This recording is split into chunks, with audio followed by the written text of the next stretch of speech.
स्वागत है आपका मेरे यूट्यूब चैनल पे दोस्तों। आज मैं बात करूंगा मुख्यमंत्री स्वरोजगार योजना की, जिसमें गवर्नमेंट द्वारा लोन लेने पर, स्वरोजगार करने पर 20% की सब्सिडी और 5% की मार्जिन मनी आपको जमा करनी होती है। तो बहुत से लोगों को कहते हैं मुख्यमंत्री स्वरोजगार योजना स्कीम के बारे में शायद पता ना हो, मैं इसके लिए बता दूं आपको। उत्तराखंड गवर्नमेंट द्वारा जो भी युवा वर्ग या कोई भी वर्ग स्वरोजगार करना चाहता है, उसके लिए गवर्नमेंट ने मुख्यमंत्री स्वरोजगार योजना एक स्कीम निकाली है, जिसमें आपको 20% की सब्सिडी। सपोज करो आप 1 लाख का लोन, तो 20%, तो उसका 20 कहते 20,000 रुपये सब्सिडी आपको मिलती है। तो इस लोन को हम लेंगे कैसे और कौन सी इसकी साइट है जहाँ से हम इसके लिए आवेदन करेंगे, इस पर आज मैं चर्चा करने जा रहा हूँ। तो जिन लोगों को और लोन चाहिए, तो वो उद्यमी MSY का जो पोर्टल है हमारा, msy.uk.gov.in, गूगल पे आकर आप सर्च कर सकते हैं। MSY यूके भी लिखेंगे तो उत्तराखंड स्वरोजगार योजना, ये पोर्टल हमारे सामने खोलता है। इसको हम ओपन कर लेंगे। ओपन करने के बाद लॉगिन का ऑप्शन आ रहा है, तो लॉगिन में जाकर हमें सबसे पहले रजिस्टर करना होता है। रजिस्टर करने के लिए आपसे मोबाइल नंबर, ईमेल आईडी, ये आपको यहाँ पर भरना होगा। सपोज करो मैं एक अपना रजिस्ट्रेशन कर लेता हूँ। सपोज करो ये मैंने नंबर अपना डाला, तो अपनी ईमेल आईडी एंटर कर लेंगे, बना लेंगे लॉगिन पासवर्ड, मेरा पहले से बना है।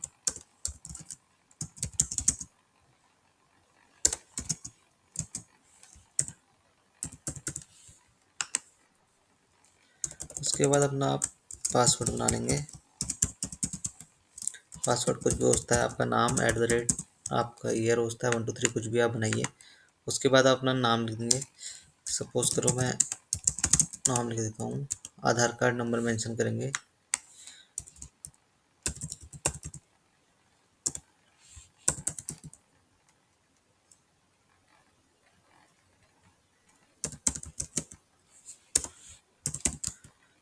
अपना एड्रेस मेंशन करेंगे, जो भी आपका एड्रेस है। डिस्ट्रिक्ट सेलेक्ट कर लेंगे आप अपना,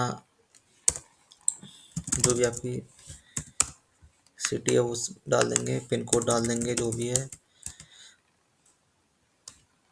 उसके बाद ये कैप्चा है, ये डालेंगे। उसका कैप्चा एंटर करेंगे। कैप्चा एंटर करने का साइन अप करने के बाद आपके मोबाइल नंबर पे एक OTP आएगी।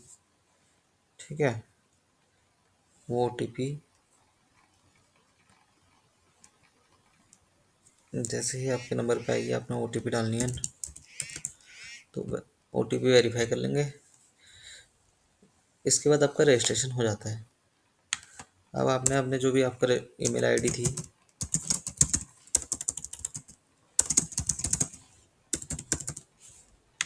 वो डालेंगे, पासवर्ड डालेंगे, कैप्चा, और लॉगिन कर लेंगे।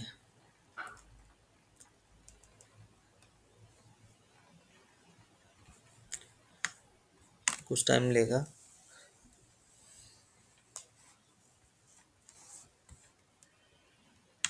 ये हमारा जो है आईडी लॉगिन हो गई है। लॉगिन होने के बाद अब आपने करना क्या है, एक तो आपका नाम पहले से लिखा आ जाएगा, आधार कार्ड नंबर आ जाएगा, आपका नाम आ जाएगा, डेट ऑफ बर्थ आप डाल देंगे अपनी जो भी है।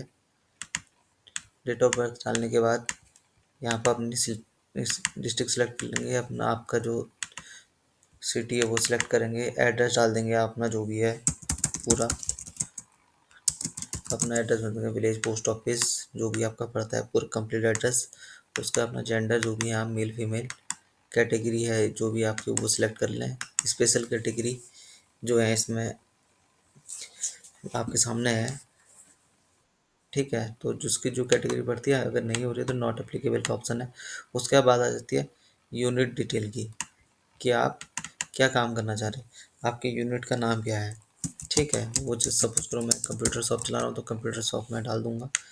उसके बाद आपका जो बिजनेस है न्यू है एग्जिस्टिंग है, न्यू मैं ले लेता हूँ, नया बिजनेस स्टार्ट करना है तो मैन्युफैक्चरिंग, ट्रेड और सर्विस। सर्विस हम दे रहे हैं तो सर्विस सेक्टर हम यूज़ कर लेंगे। डिस्ट्रिक्ट सेलेक्ट कर लेंगे आप अपना। ब्लॉक, जो भी आपका ब्लॉक पड़ता है वो ले लें। उसके बाद आपका जो ब्लॉक आप सिलेक्ट करेंगे उसी के विलेज आपके सामने ओपन हो जाएंगे।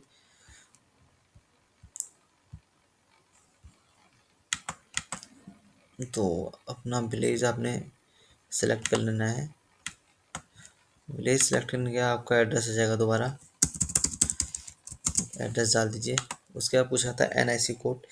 इसमें आप जिस टाइप का भी बिजनेस कर रहे हैं उस चीज़ को आप सर्च कर लें तो वो आपको वो कोड आपने सेलेक्ट करना है। सपोज करो मैं कंप्यूटर सेलेक्ट करता हूँ। कंप्यूटर में जैसे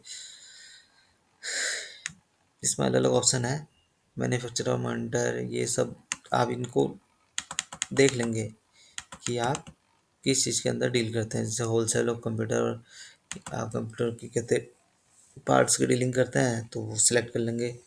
आपका जो भी बिजनेस है अगर आप उसको सर्च करेंगे तो वो दिखा देगा। उसके बाद हो जाता है प्रोडक्ट, सर्विस और डिस्क्रिप्शन, उसमें आप डाल दीजिए जो भी आपका बिजनेस है उसके बारे में, आप क्या है, कैसे क्या काम है उसके अंदर, उसका डिस्क्रिप्शन आप इसमें डाल देंगे। फिलहाल मैं नहीं कर रहा हूँ। उसके बाद टोटल मेल एम्प्लॉयज़, अगर आपके कहते हैं जो आप स्वरोजगार कर रहे हैं उसके साथ आपके क्या मेल एम्प्लॉय कितने रहने हैं, फीमेल कितने रहने हैं, उसका डेटा आप दे सकते हो। फिर आ जाते हैं मैन्युफैक्चरिंग सर्विस। ये पूछता है एनुअल कैपेसिटी क्या है। एनुअल कैपेसिटी तो इस केस में कहते हैं इसमें अमाउंट डाल दीजिए आप, ठीक है। सपोज करो हमने डाल दी 10 lakh. Product details of unit में वहीं डाल दीजिए। डिटेल्स में कंप्यूटर जो आपका जो काम कर रहे हैं उसकी डिटेल ला देनी है हमने, ठीक है। ये डालने के बाद आपने आ जाना है प्रपोज्ड इन्वेस्टमेंट डिटेल्स। इसमें ये चीज़ें जो भरनी होती है, सबसे पहले तो पूछा था प्रपोज्ड इन्वेस्टमेंट कि आपका जो प्रोजेक्ट है उसकी कॉस्ट क्या आ रही है। सपोज करो मैं 1 लाख का लोन ले रहा हूँ, ठीक है। तो अब इसमें 1 लाख के लोन में कैपिटल एक्सपेंडिचर मतलब मेरे को कितने टर्म लोन की ज़रूरत है। सपोज करो 1 लाख में से क्या थे 95,000 रुपये की ज़रूरत है, 5,000 मेरे पास है तो 95,000 मेरा जो कैपिटल एक्सपेंडिचर हो गया। अब इसमें से अगर अब क्या बचा, क्या वर्किंग कैपिटल। वर्किंग कैपिटल की मेरे को ज़रूरत नहीं है तो मैं पूरे सामान खरीदता हूँ, जीरो हो जाएगा। उसके बाद पूछा जाता है आपको कौन से बैंक से आप लोन लेना चाहते हैं। जिस भी ब्रांच से आप लोन लोगे उसका आप IFSC कोड डाल दीजिए, वो सिलेक्ट आ जाएगा। दो ऑप्शन है इसमें, आप दो बैंक सेलेक्ट कर सकते हैं। जो भी बैंक आपका नियर बाई है वो दो बैंक आप सेलेक्ट कर लीजिए। उसके बाद मेन बात आती है डॉक्यूमेंट्स की। डॉक्यूमेंट्स में क्या है, मैंडेटरी डॉक्यूमेंट्स जो इसमें रहता है, एक तो डोमिसाइल सर्टिफिकेट जिसे हम स्थायी निवास कहते हैं।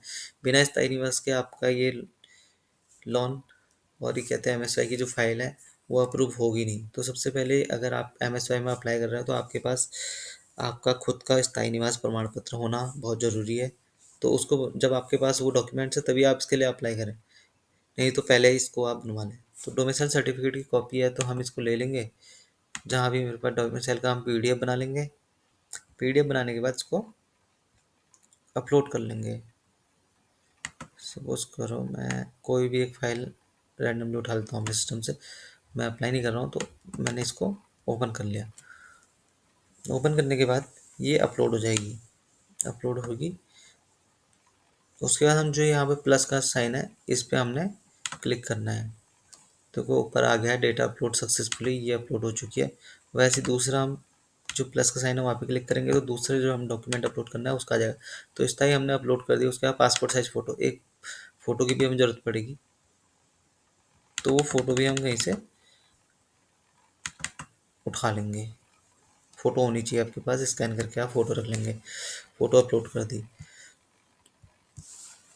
फिर आती है बात इसके बाद तीसरा document detail project report. Detail project report जो है मेन पार्ट है इस लोन का MSY के अंदर, क्योंकि आपकी जब तक प्रोजेक्ट रिपोर्ट आपकी सही नहीं है या क्लियर नहीं है तब तक ये लोन अप्रूव होना बहुत मुश्किल है। तो इसलिए जो प्रोजेक्ट रिपोर्ट है वो आप बनाएंगे। इसमें कहते जैसे 1 लाख की प्रोजेक्ट का आप लोन ले रहे हो तो शायद 5 साल का जो हमारा डेटा रहेगा, 5 साल के आप प्रोजेक्ट रिपोर्ट बनवा लो इसमें। अगर ज़्यादा का है तो 7 साल की प्रोजेक्ट रिपोर्ट। तो ये जो प्रोजेक्ट रिपोर्ट बनती है इसमें बैलेंस शीट हो गया, प्रॉफिट एंड लॉस हो गया। तो ये जो प्रोजेक्ट रिपोर्ट बनती है वो बनवा कर आप इसमें अपलोड करोगे। तो ठीक है, जैसे ये अपलोड करते हैं हम, मेरे पास ये पड़ी है, मैंने ये अपलोड कर दी। अपलोड होने के बाद प्रोजेक्ट रिपोर्ट भी अपलोड कर दिया। प्रोजेक्ट रिपोर्ट के बाद आती है बात आधार कार्ड कॉपी की। आधार कार्ड के आप स्कैन कर लीजिए फ्रंट बैक और उसको अपलोड कर दीजिए। ये मान लीजिए ये आधार कार्ड होगा मेरे केस में, तो ये मैंने अपलोड कर दिया। उसके बाद हमारा एक मैंडेटरी डॉक्यूमेंट और बच गया है, वो रहता है affidavit. Affidavit as per prescribed format. तो ये जो एफिडेविट का फॉर्मेट है वो हमें कहीं से नहीं, ये कहते हैं इसकी वेबसाइट पे मिल जाता है। यहाँ पे डाउनलोड्स में जाना है हमने। डाउनलोड्स के बाद कहते हैं डाउनलोड एफिडेविट फॉर्मेट करना है। ये एफिडेविट फॉर्मेट हमारे पास जो डाउनलोड होगा इसका हमने प्रिंट लेकर इसको और इसको अपलोड करना है। ठीक है, तो ये जो फॉर्मेट है वो आपका डाउनलोड हो जाएगा। तो उसको आप प्रिंट आउट लीजिए और अपना, मैं इसका फॉर्मेट दिखा देता हूँ कैसा होता है।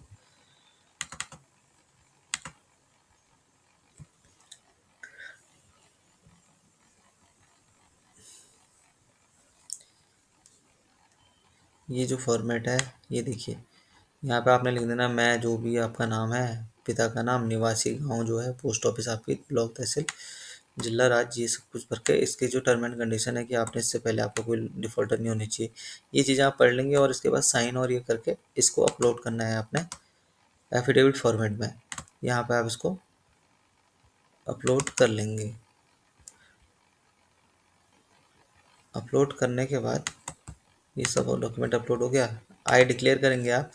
डिक्लेयर करने के बाद सबमिट पे क्लिक कर देंगे। सबमिट जैसे कि आप करेंगे तो इसका आपका जो फाइल है वो MSY पोर्टल में सबमिट हो जाती है।